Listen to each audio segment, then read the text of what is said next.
Imagine a place where sunlight is a myth and the weight of the entire Pacific Ocean rests upon a landscape more alien than the surface of Mars. 7 miles beneath the waves, the Mariana Trench exists as a vertical desert of crushing pressure and absolute freezing darkness. For decades, we believed this realm was a silent tomb, a place where life was reduced to the simplest of organisms. But in the late 90s, the hydrophones of the world began to pick up something that defied every law of marine biology we thought we understood. It wasn't the sound of shifting tectonic plates or the groan of the Earth's crust. It was a pulse. A rhythmic, organic vibration that suggested something massive was breathing in the deep, and it was beginning to wake up.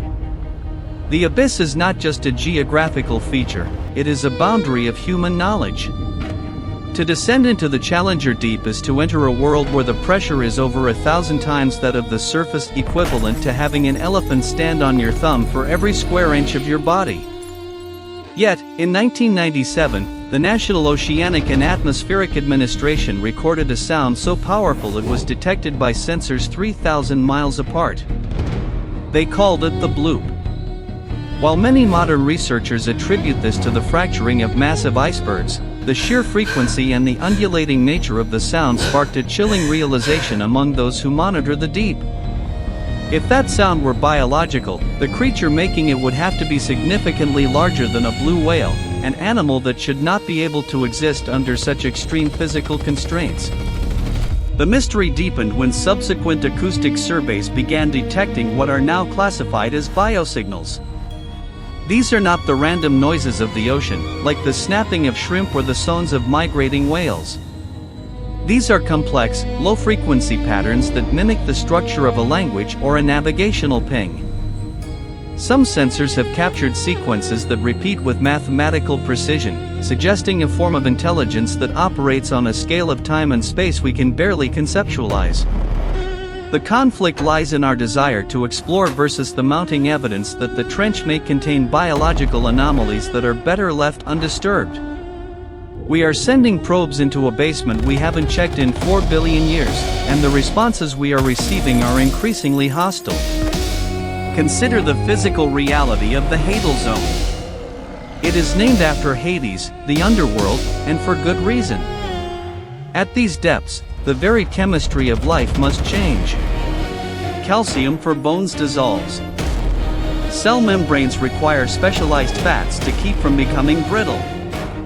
Yet, every time a deep-sea submersible reaches a new record depth, it finds life.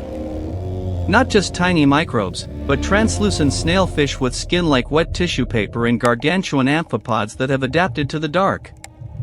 The question isn't whether life can exist there, but how large that life can truly get.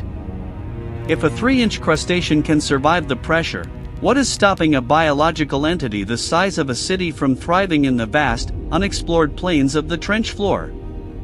The biosignals suggest that we are only seeing the very edge of a much larger ecological web. In recent years, several independent research vessels have reported anomalies in their sonar mapping of the trench walls. Areas that were recorded as solid rock during one pass appear as hollowed-out cavities or massive structural shifts during the next. While geologists point to underwater landslides, some acoustic experts have noted that these landslides are preceded by the same rhythmic biosignals heard in 1997. It is as if the trench itself is being reshaped from the inside. There is a growing tension between the scientific community's need for data and the cautionary whispers of those who have seen the sonar feed go dark just as a massive shape enters the frame. We are looking for answers in a place that has spent millions of years perfecting the art of staying hidden. The idea of a Leviathan is often dismissed as folklore, a relic of ancient sailors who feared the unknown. But science has a way of turning myth into reality.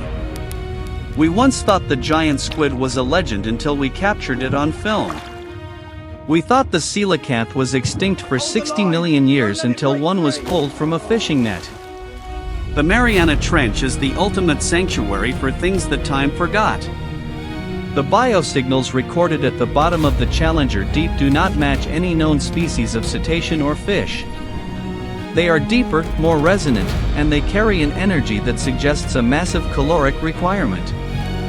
For something that large to survive, the ecosystem of the deep must be far more productive than we ever imagined, or there is a source of energy down there that we have yet to discover.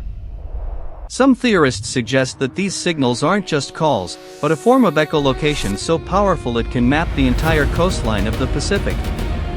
Imagine a predator that doesn't need eyes because it can feel the vibration of a ship's hull from 500 miles away. The risk of our continued exploration is that we are effectively ringing a dinner bell in a dark room. Every time we drop a remote-operated vehicle with its bright halogen lights and buzzing thrusters, we are announcing our presence to an environment that has evolved in total silence. The conflict isn't just about what is down there, but about what happens when what decides to follow our cables back to the surface. The data logs from 2014 provide one of the most unsettling accounts in modern oceanography. A specialized acoustic array was lowered to a depth of 6 miles to record the Biotwang, a strange, metallic sound that lasted for several seconds. Upon retrieval, the titanium casing of the array was found to have microfissures consistent with high-intensity sonic resonance. Something hadn't bitten the device, something had screamed at it with enough force to vibrate the metal apart. The signature of that scream matched the biosignals of the Bloop, scaled down but equally complex. It suggests that the creatures of the trench are not just animals, but biological entities capable of manipulating sound as a tool or a weapon. As we push the limits of our technology, the signals from the deep are changing. They are becoming more frequent, appearing in clusters around the same time we conduct deep-sea mining tests or naval exercises. There is a chilling synchronization to the data. When one sensor picks up a low-frequency hum in the north, another sensor 1,000 miles south responds within seconds. This level of coordination across such vast distances is unheard of in any terrestrial species.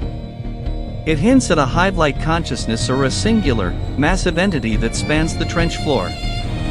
We are no longer looking at individual animals, we are looking at a system. A dark, cold, and incredibly ancient system that has its own rules for survival.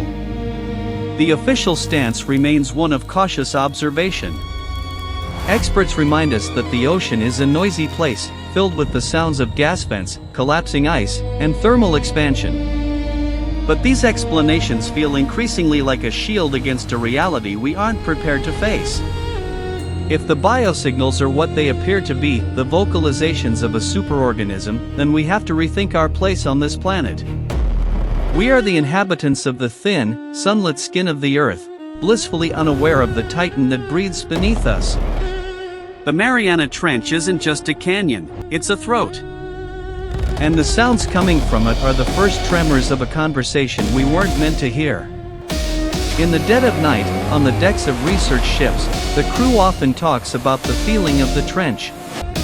It's a sense of being watched from below, a heavy, oppressive psychic weight that doesn't go away until the ship moves back into shallower waters. They talk about sonar ghosts, blips that appear to be the size of aircraft carriers that vanish the moment you try to lock onto them. They talk about the way the water seems to thicken, and how the biosignals sometimes bypass the microphones and can be felt in the very marrow of your bones.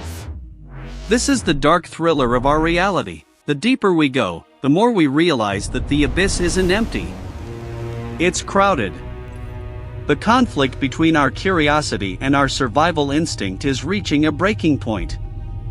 There are proposals to send manned missions even deeper, to build permanent observation stations on the Hadal Plains. But every time we make a move, the signals from the Mariana Trench grow louder, as if in protest.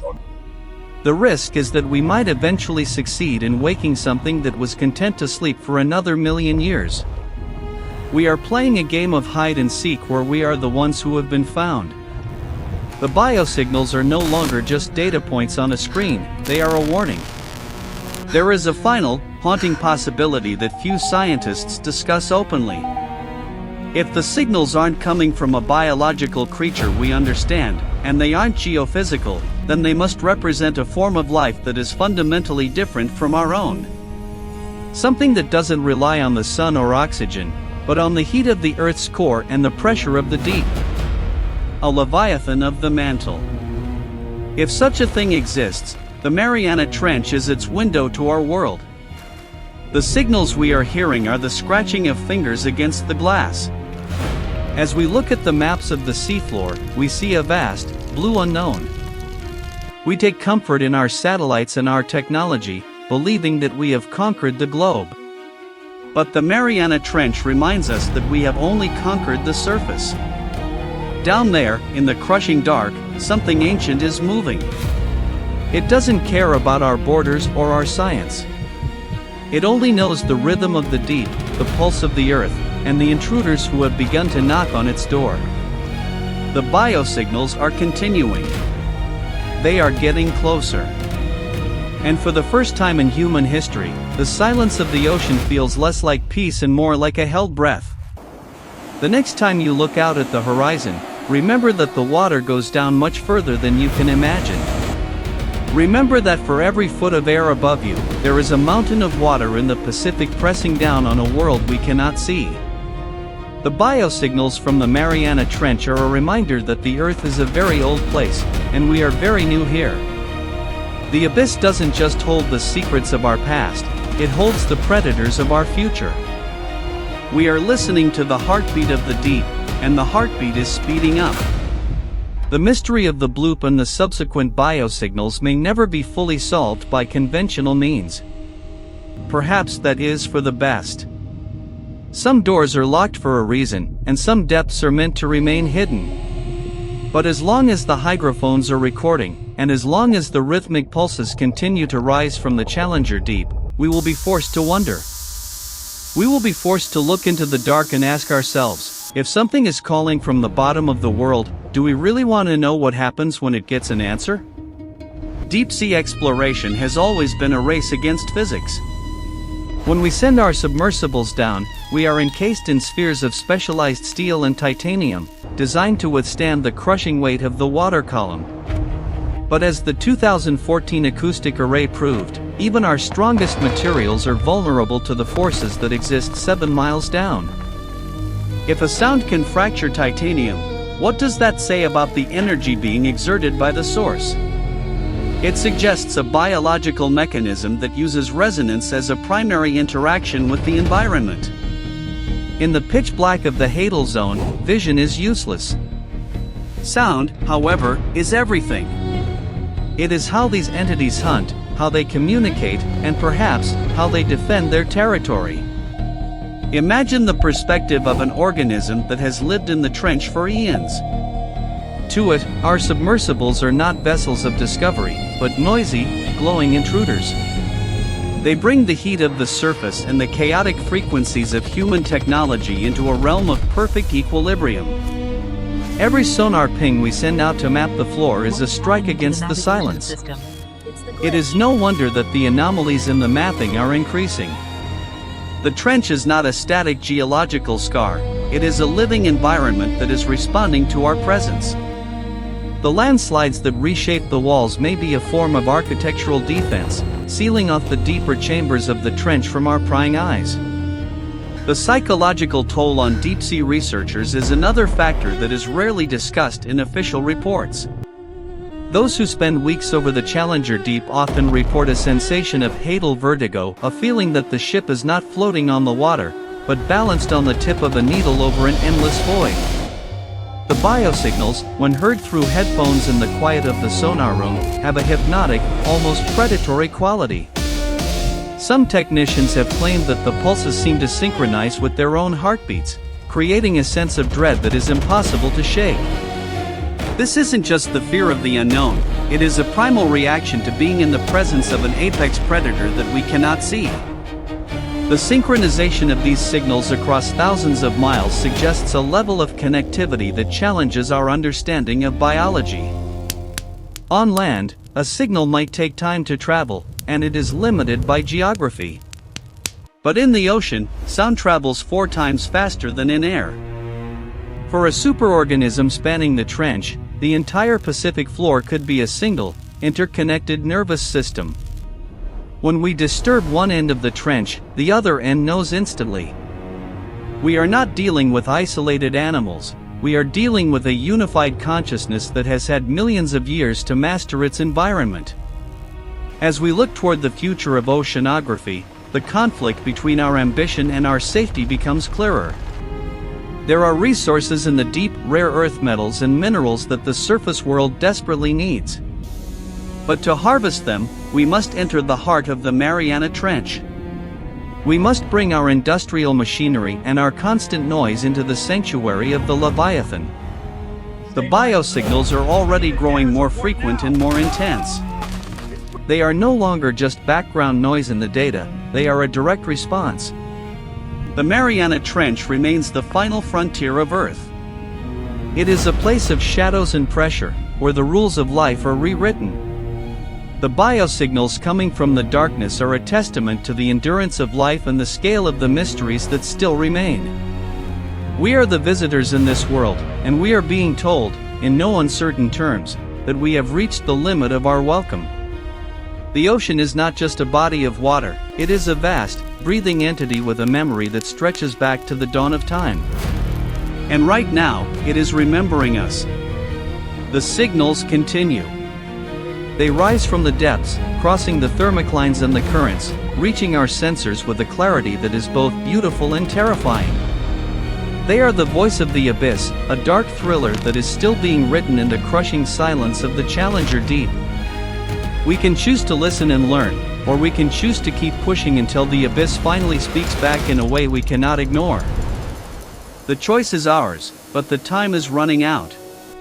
The heartbeat of the deep is getting faster, and the creature, or the system, is finally awake.